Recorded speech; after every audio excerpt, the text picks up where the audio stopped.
Atenção porque vai começar a aula de ciências.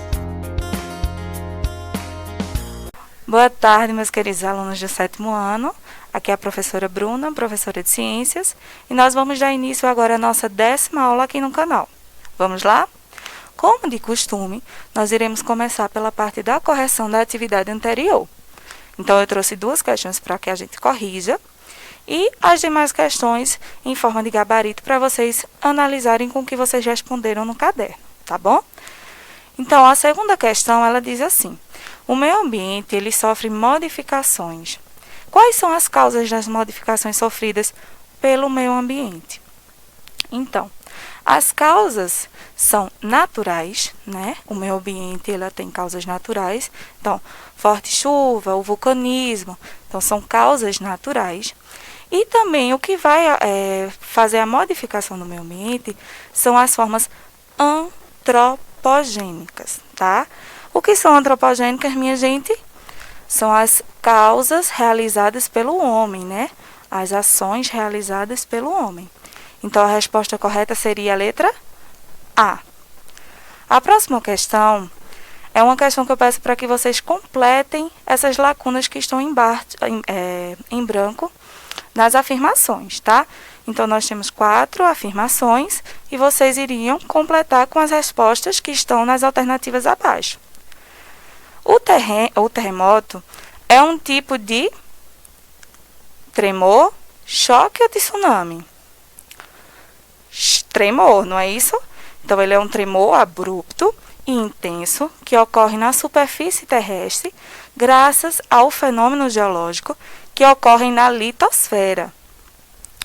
Os podem ser definidos como grandes ondas oceânicas. O que são as grandes ondas oceânicas, minha gente? Os tsunamis, isso mesmo. Terceira, a diferença entre e furacão. Qual é a diferença que encontra-se a intensidade, velocidade e a área de abrangência? O que é que se diferencia do furacão? O tornado. Muito bem. E o quarto, a erupção vulcânica é a saída de magma. Só tem magma aí na alternativa, né? Então, a alternativa correta da nossa pergunta é a letra C. Então, tá aí o gabarito para vocês depois corrigirem, caso não tenham corrigido com o professor de vocês. E agora vamos começar o nosso assunto? Nosso assunto hoje é sobre mudança de hábitos e criação de espécies. Muitos estudos falam sobre a época dos dinossauros, como ocorreu esse processo de extinção dos dinossauros. Nós sabemos que teve um grande meteoro que caiu na Terra, certo? Ele colidiu com a Terra e acabou trazendo mudanças climáticas para a nossa Terra, para o nosso planeta. E isso levou à extinção de alguns animais e alguns vegetais, algumas plantas, tá? Não só os dinossauros.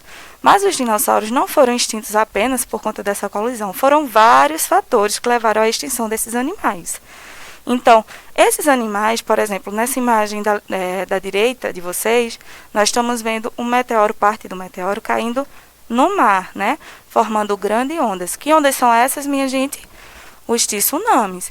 Então, aqueles animais que não são adaptados àquela estrutura de água, eles acabaram tentando migrar daquela situação para outro lugar. Quando não conseguiram, eles acabaram morrendo. A mesma coisa acontece com os vulcões, né? Então, na época, tinham muitos vulcões ativos.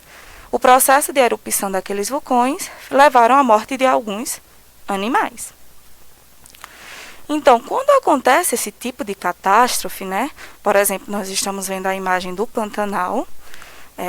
O Pantanal, recentemente, ele passou por um processo de queimada. Então, alguns animais foram queimados naquele processo. E alguns animais, como aquele ambiente, né, a vegetação foi queimada, eles tentaram evacuar daquele local. E isso faz o quê? O processo de migração. Eles saem do local que não tem mais fontes para ele, né, de alimentação, de sobrevivência, e vão para um outro local. Então, as catástrofes, minha gente, elas vão provocar impactos ambientais que ocasionam mudanças físicas e biológicas no ecossistema, né? aquele ecossistema que é formado por fatores vivos e não vivos, os animais e as plantas, elas vão sofrer mudanças físicas e vão sofrer mudanças biológicas também, tá? Com isso, nós vamos ter a migração dessas espécies e a extinção dessas espécies, né? De fauna, de flora. Então, quando eu falo fauna e flora, eu falo de animais e de plantas. E nós, seres humanos, também estamos dentro desse processo de mudanças. Por exemplo, nós estamos passando por um processo de pandemia, não é? Devido ao Covid. Então, essa catástrofe da pandemia está nos gerando impactos. Nós estamos tendo mudanças no nosso processo de convivência, no nosso processo de viver. Nós estamos usando máscaras, nós estamos lavando as mãos mais constantemente, nós estamos fazendo uso do álcool em gel. Então, a catástrofe, ela gera um impacto, certo? Uma mudança nos nossos hábitos. Vejam aí a imagem. Nós temos a imagem da direita, um tsunami, nós temos a imagem da esquerda, um processo de erupção dos vulcões. Então, se esse processo, por exemplo, dos vulcões, tá, minha gente, ele entra em erupção, aquela cidade vizinha a ele, as pessoas de lá vão sofrer a ação daquela catástrofe natural. Então, eles vão ter que migrar, porque aquele ambiente não vai ser mais possível para sobreviver. A mesma coisa do tsunami, né? Então, a água carrega grande parte daquelas casas, agride o solo. Os animais que vivem naquela região podem ser afetados e vão ser afetados. Dependendo da região, dependendo da quantidade de animais, eles podem ser extintos. Por quê? Porque se aquela determinada região, com aquelas características, tem um determinado tipo de animal, que tem pouca quantidade e não tem em outro espaço, e aquela região sofre a ação daquela catástrofe, aquele animal corre sim o risco de entrar em extinção, de não existir mais, assim como os dinossauros. Então, aqui nós temos comuns processos de migração, né? As aves, algumas árvores, elas passam pelo processo de migração.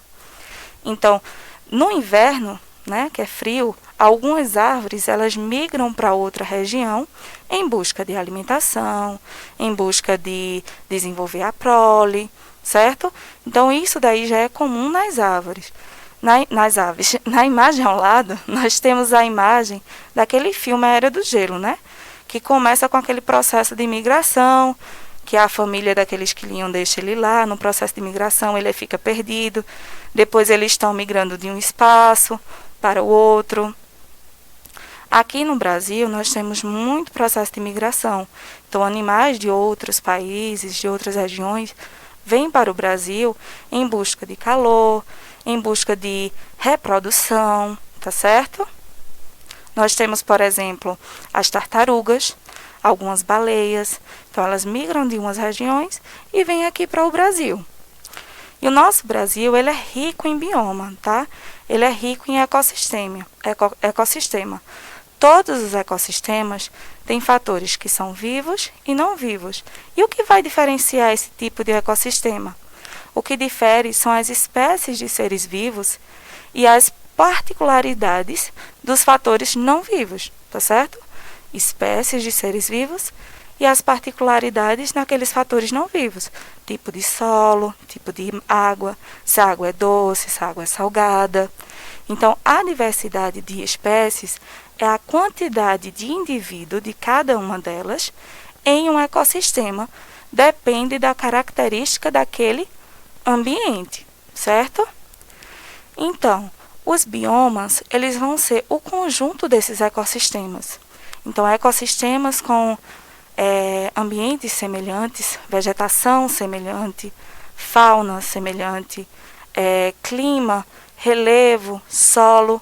Então, como eles são semelhantes, esse agrupamento de ecossistemas vão dar origem a um bioma. E aqui no Brasil, nós temos o bioma amazônico, o bioma do Cerrado, Atlântico, das Caatingas, das Araucárias e das Pradarias, tá? E nós temos também um processo que é chamado de faixa de transição, né? Nós temos dois processos de faixa de transição, que é a mata de cocais, e o Pantanal. Vejam aí nessa imagem que nós temos as cores de cada um desse bioma aqui no Brasil, situados aí no mapa do nosso Brasil, tá? Então, vamos aprender, vamos estudar um pouco mais sobre os biomas aqui no Brasil. Existe bioma em toda parte do planeta, tá, minha gente? Mas hoje nós vamos focar na parte do bioma brasileiro. Então, nós vamos ver agora o bioma da floresta amazônica, que ele fica situado entre a linha dos trópicos de Capricórnio e da linha do Equador. Então, é uma região de floresta que recebe grande quantidade de chuva, é uma região úmida que é propícia para o desenvolvimento de muitas espécies. E o solo é muito fértil. Então, nós temos na floresta amazônica animais como a onça-pintada, o macaco, o peixe-boi, a arara. Nós temos plantas que vêm da região amazônica que ganham o mundo, por exemplo, o guaraná. O guaraná que nós bebemos, ele vem lá da Amazônia, e ganha o mundo. Nós temos a floresta amazônica, a maior das florestas tropicais do nosso planeta, certo? Então, tem árvores de 30 metros, ela tem uma camada fértil no solo muito rasa, mas uma camada muito fértil, tá certo, minha gente? Como é que essa camada de solo é tão rasa? As raízes das árvores, elas são rasinhas, elas não vão lá no fundo daquele solo. Como é que essas árvores elas conseguem ficar em pé se elas têm 30 metros de altura? Elas conseguem porque elas têm uma característica nas suas raízes que são adaptações do processo de sobrevivência, tá? Então, essas árvores, elas têm raízes tabulares, isso mesmo, em formato de tábua, que faz com que elas se fixem no solo. Vejam aí a imagem da árvore. Minha gente, a floresta amazônica ela é diversa, né? Ela é riquíssima. E nós estamos passando por um processo de desmatamento que não é recente, que vem de anos. Então, são anos de desmatamento, não é um processo que é atual. Então, nós temos que ter cuidado com essa situação. Então, esse processo de desmatamento acaba com toda essa riqueza natural que nós encontramos na nossa floresta amazônica. Agora nós vamos falar da Mata Atlântica, tá? Do bioma da Mata Atlântica. A Mata Atlântica ela é muito úmida, porém ela não é muito quente quanto a floresta amazônica. E nessa Mata Atlântica são encontrados muitos animais e muitos vegetais que não existem em outros lugares, tá? Então, são animais na Mata Atlântica que correm risco de desaparecer, como a onça-pintada, a onça-parda, a jaguatirica, o papagaio de cara roxa, a jacutinga e também o mico-leão dourado, né, que vocês estão vendo aí nessa imagem. Na Mata Atlântica nós temos esses tipos de animais, inclusive tanto a jacutinga quanto o papagaio de cara roxa, eles estão em processo de extinção, tá? Então, devido à caça, devido à entrada na mata para a construção, para a plantação, esses animais estão sendo extintos. E agora nós vamos falar sobre a floresta de araucária. A floresta de araucária, ele é um pinheiro aqui do Brasil, muito conhecido lá no Paraná, tá? Então, no passado, praticamente todo esse estado era coberto por floresta de araucária.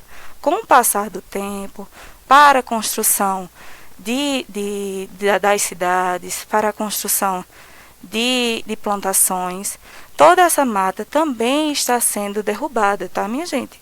Então, no geral, esses biomas estão sendo diminuídos, né? Essas estruturas desses biomas estão sendo destruídos, o que leva a um processo de extinção de algumas espécies, tanto de animais quanto das plantas, tá certo? Então, essa floresta de araucária, ela é dividida em 3 partes. Árvores muito altas, de mais de 50 metros de altura, árvores medianas e também plantinha, uma vegetação rasteira, né? Formada por grama e capim. Então, nós encontramos nas florestas de araucária os animais como o macaco prego e a jacuaçu, né? Linda por sinal.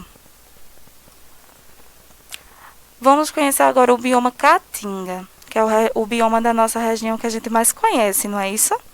Então, a Caatinga, ela fica no interior da região nordestina. É um lugar do nosso país com pouco índice de chuva, né? Pouco se chove na região da Caatinga. E nessa área, as espécies de animais e de plantas, elas conseguem sobreviver por um processo de adaptação, né? De mudança. Então, na nossa Caatinga, nós temos arbustos e árvores bem baixinhas, né? Que perdem as folhas na época da seca, e o que vai marcar aquela paisagem, né? Tipo de um deserto, né? As plantas que nós encontramos na Caatinga, elas passam por um processo de adaptação devido à falta d'água, e as suas paredes são grossas, e as folhas elas vão se transformar em espinhos, que vão fazer com que reduza a perda de água, e o caule delas, né, o caule dessas plantas, são capazes de armazenar água. Então, os animais que sobrevivem na Caatinga, eles também passam por esse processo de adaptação, igual às plantas que eu falei há pouco. Então, alguns, como a cascavel, os largatos, elas têm peles que são bem grossinhas, né? Impermeável, que vai reduzir esse processo de perda de água. De modo geral, todos os animais da região, eles exibem um comportamento adaptativo. Eles vão se adaptar àquela situação, né? Para reduzir a perda de água, tendo em vista que aquela região é muito seca. Então, nós vamos falar agora do cerrado, certo, minha gente? No cerrado, ele vai ocupar cerca de um quarto, na verdade, do nosso território nacional, do nosso Brasil. Então, um quarto do Brasil é formado por cerrado. Essa região costuma chover com muita regularidade no período de outubro a abril, tá? E o restante do ano ela passa por um processo de seca. Então, vai diminuir esse processo de criação das gramas e do capim, né? Então, no período de chuva, aquela região vai ter graminhas e capim, e no período de seca, né, que é depois dos meses de abril e outubro, vai ser o período que vai ter a diminuição da quantidade das gramas e do capim, que é a vegetação daquele local. Mas nós também temos, como vegetação, arbustos, certo? E algumas árvores que são de grande porte, porém elas têm os troncos retorcidos. Vejam aí na imagem. O que faz com que o sol se incida em maior quantidade em toda a região, certo? Então, a luz solar, ela vai chegar em praticamente todos os lugares. E não vai existir um local mais fresco do que o outro. Os animais que nós encontramos no cerrado são o lobo-guará, as emas, os tamanduás-bandeiras, né? Também entram no processo de extinção. Então, esses animais são os animais que nós encontramos na região do cerrado. E nós vamos agora para o último bioma, que é o bioma do Pampas, tá? Então, os Pampas são as regiões de campos que existem no Rio Grande do Sul. É um bioma com poucas árvores, certo? Vocês estão vendo aí esse terreno bem lisinho, né? Propício para a criação de gado, né? E nós encontramos nessa região dos Pampas alguns tipos de animais, como a ema, o perdiz, o João de Barro, o quero-quero, né? Nós temos o tatu. Então, temos esse animal que é o quero-quero, né? Esse animal aí do meio, que ele faz o processo de migração. Então, nas regiões próximas ao litoral, das paisagens dos Pampas, ela é marcada por uma região alagada, com densa vegetação e com plantas aquáticas, tá, minha gente? Então, nessa região, é uma região rica de um processo de migração das espécies de aves, tá? Como o quero-quero. Então, vejam, minha gente, todo esse processo de estruturas dos biomas, todo esse processo de conservação é importante para a sobrevivência das espécies, né? E na qualidade de vida daquelas espécies. Se aquele processo de catástrofes acontecem de formas naturais ou antropogênicas, que são causas causadas pelo homem, né? Ações causadas pelo homem, vão fazer com que aqueles animais ele acabe passando por um processo de ou migração ou até a extinção, certo? Vou dar um exemplo. Nós temos lá a cadeia alimentar. Nós temos uma região, por exemplo, feito Pantanal. Temos os jacarés naquela região que se alimentam de piranhas, que se alimentam de peixinhos pequenos, tá certo? Vamos imaginar isso. Então, se o caçador, se o homem vai lá capturar aquele jacaré para comer a carne ou apenas para exposição ou para ter em casa, que não pode, tá, minha gente? Nenhuma dessas opções pode. Mas vamos dizer que esse homem vai fazer essa ação, de pegar os animais dessa forma. Então, aquela região vai ficar com mais tipo de que animal? Das piranhas, que era a fonte de alimento dos jacarés. Então, eu vou ter maior quantidade de piranha e vou ter uma menor quantidade de peixinhos pequenos. Por quê? As piranhas não vão se alimentar dos peixinhos pequenos. Se eu tenho uma maior quantidade de piranhas, aqueles peixinhos pequenos vão ser a quantidade de reprodução deles, não vai dar conta, digamos assim, da quantidade de piranhas que vai ter naquela situação. Tá, minha gente?